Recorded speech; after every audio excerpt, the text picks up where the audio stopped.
Hello friends, కొన్ని సంఘటనలు మన జీవితాంతం వెంటాడుతుంటాయి. అలాంటిదే ఒక ఊహించిన ఉదంతం నా జీవితంలో జరిగింది. ఆ భయంకరమైన అనుభవాన్ని మీతో పంచుకోవాలనుకుంటున్నాను. నా పేరు వరుణ్. నేను వైజాగ్లో ఒక ప్రైవేట్ కంపెనీలో సర్వీస్ ఇంజనీర్గా పనిచేస్తున్నాను. కానీ ఆ రోజు నేను వెళ్ళింది ఒక మిషన్ రిపేర్ చేయడానికి కాదని, నా జీవితంలో ఎప్పటికీ మర్చిపోవాలని ఒక భయంకరమైన రాత్రిలోకని కాస్త లేటుగా అర్థమైంది. ఉదయం నా సర్వీస్ కాల్ షెడ్యూల్లో భాగంగా సిటీకి కాస్త దూరంలో ఉన్న రాయవలస అనే ఊరిలో ఉన్న ఫ్యాక్టరీకి వెళ్ళవలసి వచ్చింది. ఆ ఊరి రైల్వే స్టేషన్ దాటాక ఊరికి దూరంగా నిర్మానుష్యమైన పొలాల మధ్యలో విసిరేసినట్టుంది ఆ ఫ్యాక్టరీ. అక్కడికి వెళ్ళిన వెంటనే పనిలో పడిపోయా. సమయం చూసుకోలేదు. పని పూర్తి చేసి అక్కడ ఇన్ఛార్జ్ గా ఉన్న ఒక ఇంజనీర్ అరవింద్ కి రిపోర్ట్ చేశా. కానీ నేను పని ముగించేసరికి చీకట్లు ముసురుకున్నాయి. దాదాపుగా రాత్రి 8 అయింది. నేను బయలుదేరడానికి సిద్ధమవుతుండగా అరవింద్ నా దగ్గరికి వచ్చి, వరుణ్, మిమ్మల్ని భయపెట్టడం నా ఉద్దేశం కాదు, కానీ ఇక్కడి నుంచి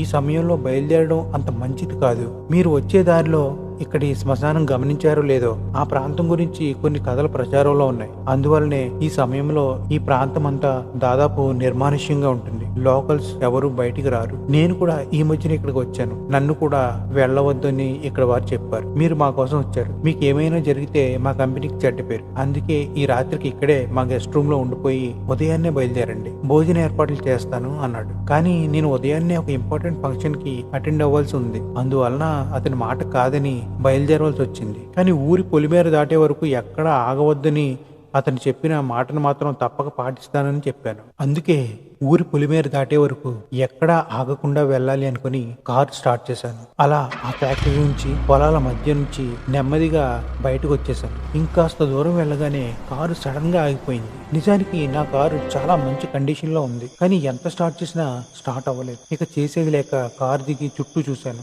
కనుచూపు మేరలో ఎవరూ కనపడటం లేదు. సరిగ్గా చూస్తే అది అతను హెచ్చరించిన ఆ శ్మశాన ప్రాంతం. నాకు కాస్త భయం మొదలైంది. ఆ పొలాలు దాటి వెనక్కి వెళ్ళడం కంటే ముందుకు వెళ్లి రైల్వే స్టేషన్ చేరడం మంచిది అనిపించింది. విచిత్రంగా మొబైల్ సిగ్నల్ కూడా లేదు. అందుకే కార్ లాక్ చేసి రైల్వే స్టేషన్ వైపు నడవడం మొదలు పెట్టాను. చీకటిలో నా మొబైల్ టార్చ్ వేసుకుని వెళ్తున్న నాకు వెనకాల ఏవో నవ్వులు, గుసగుసగా అస్పష్టమైన మాటలు వినబడుతున్నాయి. నా వెనక ఎవరైనా వస్తున్నారేమో, తోడుంటారులే అనుకుని వెనక్కి తిరిగి చూస్తే అక్కడ ఎవరూ కనబడలేదు. మనసులో భయం ఎక్కువైంది. నడకలో కాస్త వేగం పెంచాను. ఈలోపు నా వెనక నుంచి, "ఏయ్, పోమాగండి, వెనక్కు రండి" అంటూ ఒక మహిళ బిగ్గరగా అరిచింది. ఆ నిశ్శబ్దంలో ఆమె పిలుపు పిడుగులా వినబడింది. భయంతో వెనక్కి తిరిగి చూశాను. అక్కడ ఒక పెద్దవిడ, చూడ్డానికి సన్నగా ఉంది.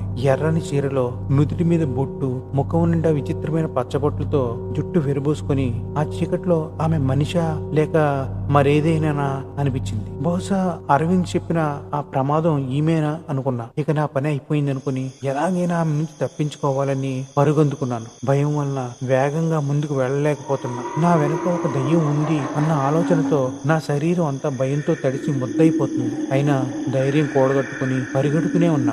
దూరం నుంచి రైల్వే స్టేషన్ కనబడేసరికి నా ప్రాణం లేచొచ్చింది. బతుకు జీవుడా అని స్టేషన్ లోకి వెళ్ళిపోయా. కానీ అది చిన్న ఊరు కావడం వలన ఏమో గాని ఇక్కడ జనాలు లేరు. కేవలం 2 మహిళలు మాత్రమే కూర్చుని ఉన్నారు. దూరంగా స్టేషన్ మాస్టర్ కనబడుతున్నాడు. ఆ సమయంలో కేవలం 2 మహిళలు ఎటువంటి భయం లేకుండా అక్కడ ఉండడం నాకు ఆశ్చర్యం అనిపించింది. వారి ధైర్యానికి మనసులోనే మెచ్చుకున్నా. ఇంకెవరూ కనబడకపోవడంతో సిటీకి ట్రైన్ ఎప్పుడు వస్తుందో వారిని అడిగాను. అందుకు ఆ మహిళ ట్రైన్ మరో గంట ఆలస్యంగా వస్తుంది అని చెప్పి, తన పేరు సుజాత అని, ఇదే ఊరిలో ఉంటున్నా అని, తన పక్కన ఉన్నది తన చెల్లి దీప అని, కాలికి దెబ్బ తగిలిన తనని చూడడానికి సిటీ నుంచి వచ్చి తిరిగి వెళ్ళిపోతుందని, మీరు సిటీకి వెళ్లేలా ఉంటే దీపకి కాస్త తోడుగా ఉండమని అడిగింది. నేను సరే అన్నాను. మా పరిచయాలు పెరగడంతో ముగ్గురు ఒకే బెంచ్ మీద కూర్చొని కబుర్లు చెప్పుకోవడం ప్రారంభించా. వారితో మాట్లాడుతూ ఉంటే నాకు నెమ్మదిగా భయం తగ్గింది. మాటల మధ్యలో శ్మశానం దగ్గర జరిగిన భయానక సంఘటన గురించి వారికి చెప్పాను. అది వినగానే సుజాత, దీప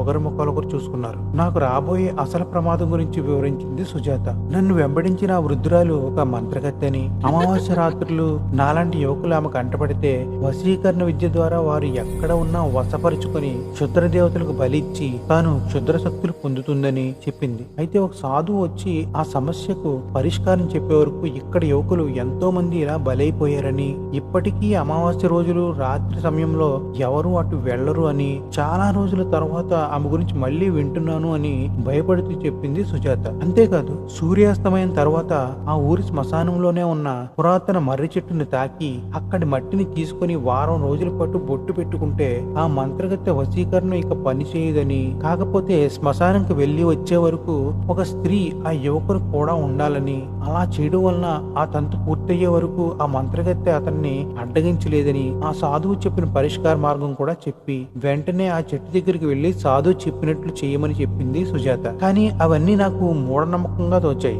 ఏది జరిగితే అది జరగనివ్వండి, అయినా ఇప్పుడు నాకు కూడా లేడీస్ ఎవరు వస్తారు అని అడిగాను. వెంటనే దీప, మీ కూడా రావడానికి నాకు భయం లేదు, అభ్యంతరం లేదు. నాకు ఇప్పటి వరకు ఇలాంటి మూఢనమ్మకాల మీద నమ్మకం లేదు, కానీ స్వయంగా మీరే ఆ మంత్రగతిని చూశాను అన్నారు కాబట్టి అది ఎంతవరకు నిజమో చూడడానికైనా మీ వెంట వస్తా. ట్రైన్ రావడానికి చాలా సమయం ఉంది, ఒకసారి అక్కడికి వెళ్ళి వచ్చేద్దాం పదండి అంది. ఆమె ధైర్యానికి నిజంగా నేను ముగ్ధున్నైపోయా. ఒక అమ్మాయి అంత ధైర్యం చేసినప్పుడు నేను వెనకడుగు వేయలేక సరే అని మళ్ళీ ఆ శ్మశానం వైపు దీపతో పాటు బయలుదేరి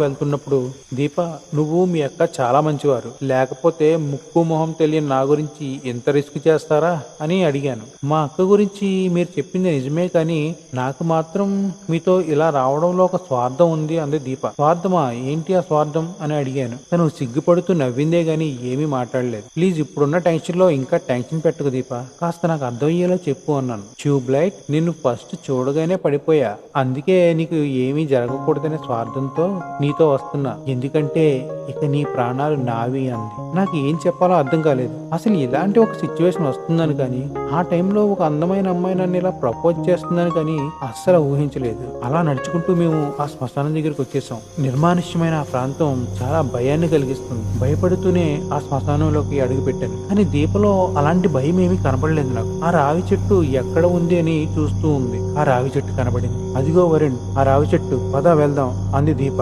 ఏదో పిక్నిక్ స్పాట్కి వచ్చినట్లు ఉంది తనకి. ఆ చెట్టు దగ్గరికి వెళ్ళగానే ఆ చెట్టు పక్క నుంచి ఎవరో బయటకు వచ్చారు. మేము ఒక్కసారిగా ఆగిపోయాం. ఆ మంత్రగత్తె ఏమో, కానీ పక్కనే ఒక లేడీ ఉంటే ఏమీ చేయలేదు అని చెప్పిందిగా మీ అక్క అన్నాను దీప పక్కకు తిరిగి. కానీ పక్కన దీప లేదు. దీప, దీప అంటూ కేకలు వేశాను. చెట్టు పక్క నుంచి వచ్చిన ఆ రూపం మరింత ముందుకొచ్చింది. తను ఆ మంత్రగత్తె కాదు, తను దీపక్క సుజాత. రావరుణ్, అక్కడే ఆగిపోయేవే అంది. మీరు మీరు ఇక్కడెలా? దీప ఏది? ఇప్పుడు వరకు నా పక్కనే ఉంది, ఇప్పుడు సడన్ గా కనబడటం లేదు అన్నాను కంగారుగా. అయ్యో, నేను కనబడలేదని భయపడిపోయావా? నన్ను ప్రేమించావా వరుణ్ అని పిచ్చి పిచ్చిగా నవ్వుతుంది దీప ఆ చెట్టు పైన కూర్చొని. ఒక్కసారిగా దీప, సుజాతలు ఇద్దరు నా ముందే వికృతంగా మారి తమ అసలు రూపాల్లోకి వచ్చారు. రారా, నువ్వు మాతో ఉందివి గాని రా అంటూ పిలిచాయి. నేను పూర్తిగా ఆ పిశాచాల వశం అయిపోయి అలా చెట్టు దగ్గరగా వాటితో పాటు వెళ్ళిపోతున్నాను. నేను పూర్తిగా వాటి మైకంలో చిక్కుకున్నాను. ఇంతలో గట్టిగా ఒక చెయ్యి నా వీపుని తెచ్చింది. ఆ దెబ్బకి వెంటనే ఆ ఆత్మల భ్రమ నుంచి బయటపడ్డాను. వెనక్కి తిరిగి చూస్తే సాయంత్రం చూసిన ఆ మంత్రగత్తె. ఏమే, వచ్చేసావా? వీడినైనా మాకు దక్కని, మమ్మల్ని విడిచిపెట్టు అంటూ గోల గోల చేస్తున్నాయి ఆ పిశాచాలు. రేయ్, నీకు ఏమాత్రం ప్రాణం మీద తీపి ఉన్నా వెనక్కి తిరగకుండా ఈ శ్మశానం బయటకు పారిపోయి నిలబడు అంది ఆ పెద్దావిడ. వెంటనే నేను వేగంగా శ్మశానం బయటకు పరిగెత్తా. ఆ పెద్దావిడ ఏదో మంత్రాలు చదువుతూ ఆ ఆత్మలను తన వశం చేసుకొని వాటిని బంధించింది. శ్మశానం బయటకు పరిగెట్టి భయంతో అలసిపోయి రొప్పుతూ ఉన్న నా దగ్గరికి వచ్చి ఆ మంత్రగత్తె, ఇక భయం లేదురా కొడుక, వాటిని బంధించాను, నువ్వు నీ బండి తీసుకొని ఇక్కడి నుంచి వెళ్ళిపో అంది. నేను భయంగానే, ఇంతకీ మీరెవరు? ఆ ఆత్మలేంటి? నన్ను ఎందుకు ట్రాక్ చేసాయి అని అడిగాను.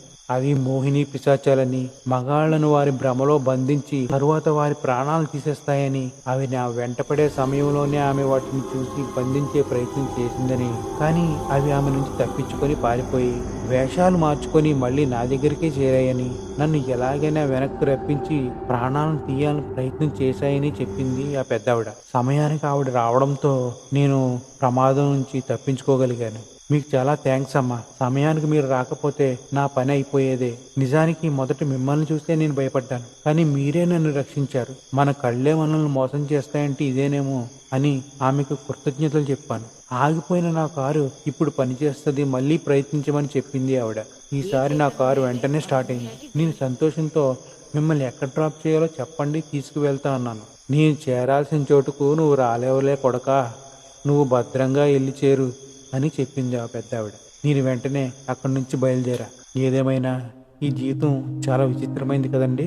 ఒకరోజు నవ్విస్తుంది, ఇంకో రోజు ఏడిపిస్తుంది. ఒకరోజు సంతోషపెడితే మరో రోజు ఇదిగో ఇలా భయపెడుతుంది. మరి మీకెప్పుడైనా కలిగిందా ఇలాంటి అనుభవం?